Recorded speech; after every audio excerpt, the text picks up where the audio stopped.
Ensure adequate ventilation in the packaging to allow air circulation. This helps to prevent accumulation of ethylene gas, which can lead to ripening of yam. Using cushion material.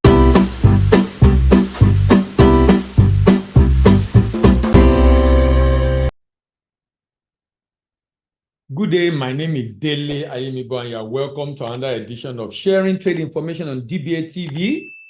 In today's video, I'll be continuing the conversation we're currently on this channel, discussing how to export different products to different parts of the world.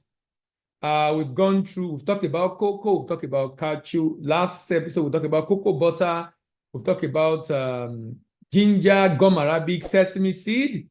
In today's video, we're going to be talking about yam. In today's video, we're going to be talking about yam.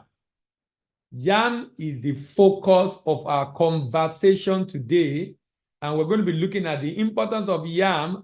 Yam as an item of export. Now, if you are familiar with yam, you know that yam is a root product, and it has a number of characteristics and a lot of different types. But let me say this straight here, that not every yam can be exported. Not every yam can be exported. Yam specification varies from buyer to buyers in terms of weight, in terms of length, in terms of diameter. In Nigeria, for example, Nigeria is the largest producer of yam in the world, and the commonly exported yam is called the Puna yam, among other yam that are exported. A yam that is suitable for export is generally tasty. Number one is white before and after cooking. White, there's some yam when you cook them. Before you cook them is white. When you cook them, after cooking them is brown or green or yellow. Tasty, white before and after cooking. The length typically should be between 15 and 40 cm. The diameter is about 3.4 to 4.5 cm. No hair, no fiber, very smooth body with minimal injury, no sand on the body, no branches, not too big, enough for a family to eat at once. That is the characteristics of yam for you. That is the characteristics of yam for you. And of course, the pricing of yam varies. It depends. It depends on the pricing depends a lot on a number of factors. Different factors contribute to the pricing of a typical yam product. Different factors like the country that is buying and the quality the person is looking for. The country that is buying, the quality is using for example, if he has a lot of sand. In fact, one of the reasons why, if you see yam picture for export, is wrapped inside a newspaper. The reason it's wrapped inside a newspaper is because by wrapping it inside a newspaper, you can prevent them from rubbing against each other and ensure there is minimal injury on the body. Now, who are the major buyer of yam? Even though Nigeria is the largest producer of yam, the major buyer of yam is United States. Now, United States, about $94 million demand. Canada is second, $32 million demand. UK is third, $13.3 million demand. France, $8 million demand. Japan, $6.9 million demand. Singapore, $5.2 million demand. Netherlands, $5.1 million demand. Italy, $2.4 million demand. South Africa, $2.2 million demand. Australia, about $1 million. So clearly, US, then Canada, then United Kingdom in the order of demand for yam in the world. In the order of demand for yam. Who are the major exporters of this product? Jamaica and Ghana. Jamaica and Ghana, including Costa Rica, including Brazil, including Colombia. Even though Nigeria is the largest producer of yam, Nigeria does not appear on the top on the market, and Nigeria does not appear in the destination. I'm sorry, Nigeria does not appear in the top exporters, among the list of top exporters. Nigeria produces more than half of the total world production, but does not appear. And that's very sad, very, very sad. United States demand is 53% of the total demand in the world. Canada is 18%, UK is 7.5%, France is 4.5%, Japan is 3.9%, Netherlands and Singapore are 2.9%.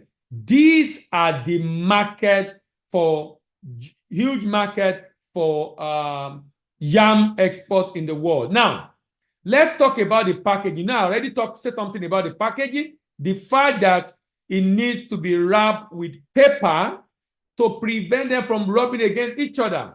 In selecting tuber for export, choose fresh tuber, healthy tuber of uniform size. That's why you might need to measure, use tape proof, avoid damage or disease tuber. Thoroughly clean and wash the tuber to remove the soil and dirt and avoid contamination. This enhances the visual appeal. Allow the tuber to dry naturally, reduce the moisture content. Excess moisture can lead to growth of mold and spoilage. Grade and sort the yam based on their sizes and quality. Uniformity in size and appearance is essential for the export market. It's essential for the export market. Choose packaging material that provide protection against physical damage. That's why they are wrapped around with paper to ensure they do not rub against each other. Even when you now put them in the cartons are perforated. The cartons are perforated to ensure there is ventilation. Ensure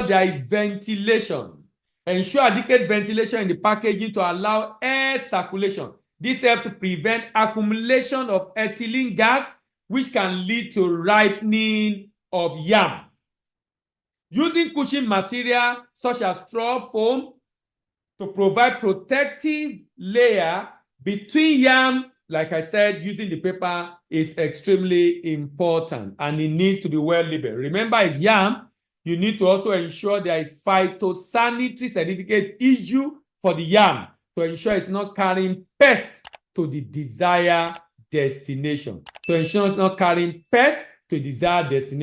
And along with the quality or third-party inspection and phytosanitary certificate, if you are shipping from Nigeria, you need to ensure you do not joke with, number one, the application form NXP processing of your application using also export license and pro forma invoice, and of course ensuring inspection by the inspection agent of the governments to issue clean certificate of inspection and issuing of clearance documents, single good declaration by custom, and of course the bill of lading invoice and packing list are also important documentation.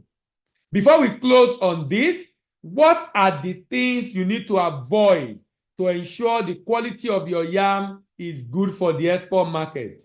Avoid bruising and physical damage. Avoid bruises and physical damage. Ensure that you implement careful handling during harvest, washing, and packing, using cushion materials to ensure they do not rub against each other. Sprouting is another problem. Harvest yam at the appropriate maturity stage. Implement post-harvest treatment to inhibit sprouting and store the yam under a suitable condition to maintain dormancy. Ensure proper drying of the yam before packaging. To reduce moisture content. Use well-ventilated packaging material to prevent growth of mold.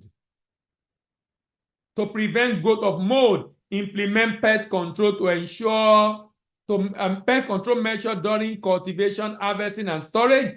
Use the phytosanitary treatment to eliminate any pest and larva that is present.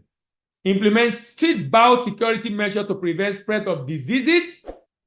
It's so important to use insulated packing and temperature control container for long distance transportation, monitor and regulate storage conditions to prevent exposure during extreme temperature. So the temperature must be regulated. So for this kind of shipment, you use refrigerated container, and maintain an optimum temperature. Refrigerated container maintaining an optimal temperature. I must say, when you are exporting this kind of product, you will most likely have some spoilage upon arrival, but 3 to 5% is normal for spoilage of yam in transit when you are shipping it by sea. So be conscious of that.